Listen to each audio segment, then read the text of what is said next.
Welcome to Urine Analysis from A to Z. This presentation will guide you through the comprehensive process of urine analysis, a crucial diagnostic tool in biomedical sciences. Urine analysis is vital for diagnosing renal and metabolic diseases. It's cost-effective and provides insights into liver diseases, diabetes, and more. Urine, a waste product, is crucial for understanding body functions.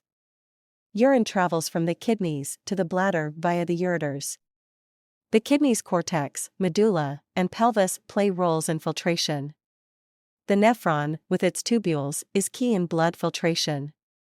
Urine consists of water, urea, and other compounds. Pathologies may reveal glucose, ketones, or proteins. Random samples can be collected anytime, following hygiene guidelines. Proper urine collection is essential. Use clean, dry containers. For routine analysis, wash genital areas and collect midstream urine. Pediatric urine bags are recommended for children. Invasive collection methods include catheterization and suprapubic aspiration. These are used when patients have difficulty urinating, ensuring accurate sample collection. For 24-hour urine collection, discard the first morning urine and collect all subsequent samples. Preservatives may be needed to prevent degradation, ensuring accurate test results. Personal protective equipment, PPE, is crucial when handling specimens.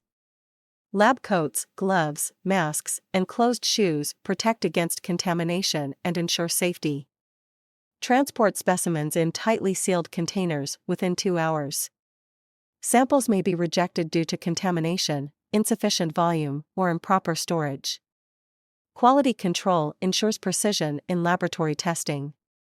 Regular checks are conducted at shift changes, after equipment calibration, and when results seem inconsistent.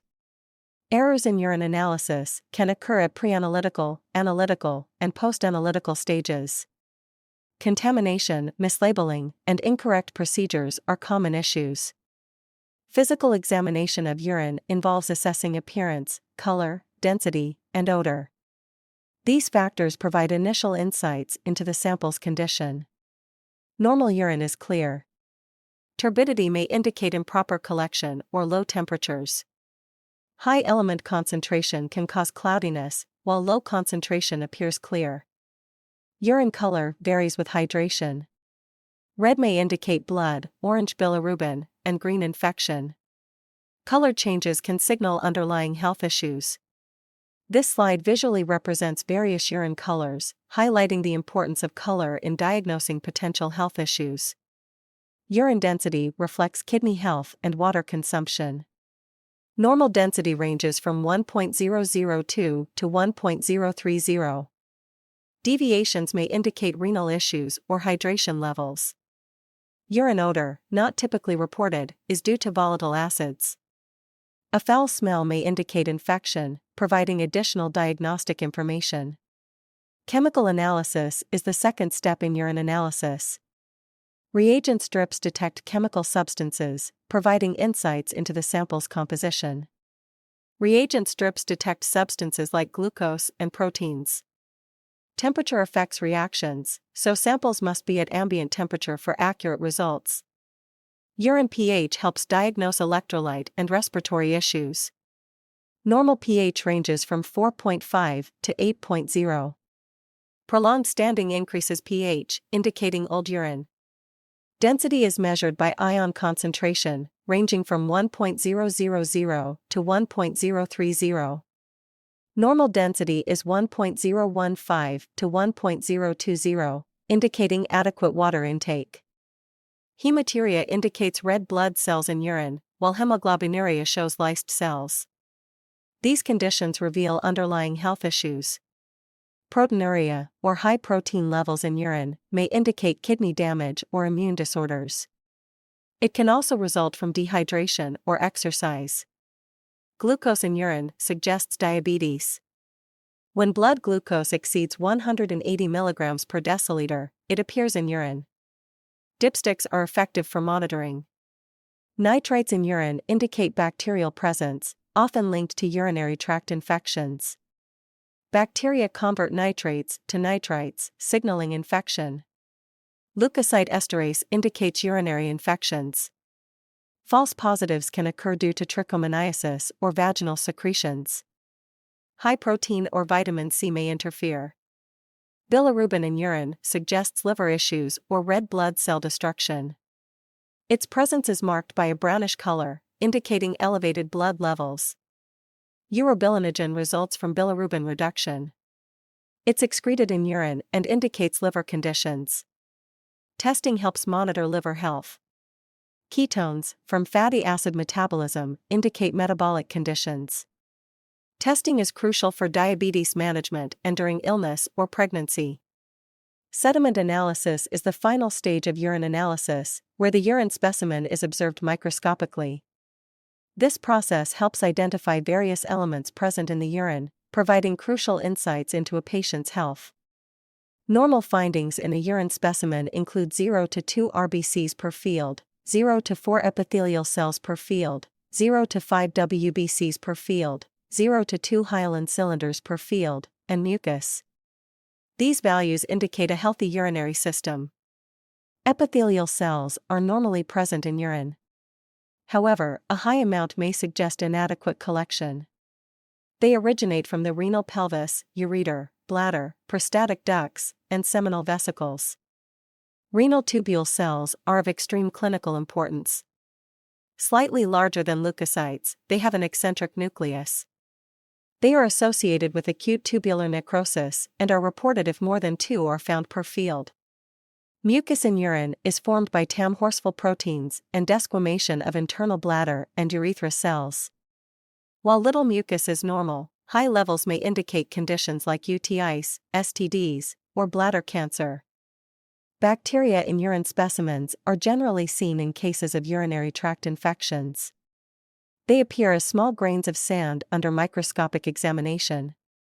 When bacteria are found in urine, it's important to check for white blood cells. Bacteria without leukocytes may indicate contamination. Various bacteria types can be identified by their nitrite positivity and forms. Red blood cells in urine can be harmless or indicate serious illness. Visible blood is gross hematuria, while microscopic hematuria is only seen under a microscope. Excessive RBCs should be reported. White blood cells in urine suggest a urinary tract infection, kidney stones, or inflammation. If leukocytes impede visualization of other structures, it should be reported. Yeast in urine can result from poor collection or be found in immunosuppressed patients. It's important to report the presence of yeasts, though hyphae and budding need not be reported. Spermatozoa in women's urine should not be reported. In men, it may indicate infertility or retrograde ejaculation, where sperm is released into the bladder instead of the urethra. Trichomonas vaginalis is more common in female urine and can be found at pH 5.0 to 8.0. It inhabits the vagina and urethra, and should be reported when found alive. Oval fat bodies are epithelial cells with fat droplets, often found in patients with diabetes, toxic renal poisoning, or chronic glomerulonephritis. They indicate issues with fat metabolism. Decoy cells in urine may indicate polyomavirus activation in the urogenital tract. Their presence can be a sign of viral infection affecting the urinary system. Cylinders or casts are identified at 100x magnification, but can be further examined at 400x if needed. Mixed cylinders should be quantified and described for accurate analysis. Hyaline cylinders, formed by TAM-horseful proteins, are delicate and may indicate intense exercise or dehydration. Leukocyte cylinders suggest kidney inflammation or infection. Hemic casts indicate nephron damage, while granular casts occur in urinary stasis. Waxy casts suggest advanced kidney disease due to extreme urinary stasis or obstruction. Fatty casts, bright green or yellowish brown, indicate lipids in urine. Epithelial casts reflect tubule cell damage, seen in renal tubular necrosis or kidney transplant rejection. Crystals form when minerals in urine solidify. This crystalluria can cause blockages in the urinary tract. Factors include pH changes, diet, and medication use. Crystals are acidic or alkaline. Acidic crystals, like uric acid, have little clinical significance but may cause kidney stones. They appear in various shapes and colors, sometimes associated with gout. Hippuric acid crystals are elongated and yellowish-brown. Calcium oxalate crystals, found in dihydrate or monohydrate forms, are common in urine analysis. Amorphous urate crystals appear brownish-orange and may result from prolonged refrigeration. Sodium urate crystals can be needle-like or rosette-shaped, often yellowish. Alkaline crystals, like amorphous phosphate, appear as sand-like particles. Triple phosphate crystals have various shapes, while calcium phosphate crystals are rectangular. Triple phosphate crystals have trapezoid shapes, while calcium phosphate crystals are colorless and rectangular. These forms are typical in alkaline urine. References for this presentation include resources from the Mayo Clinic, Medline Plus, and other reputable sources, ensuring accurate and reliable information on urinalysis.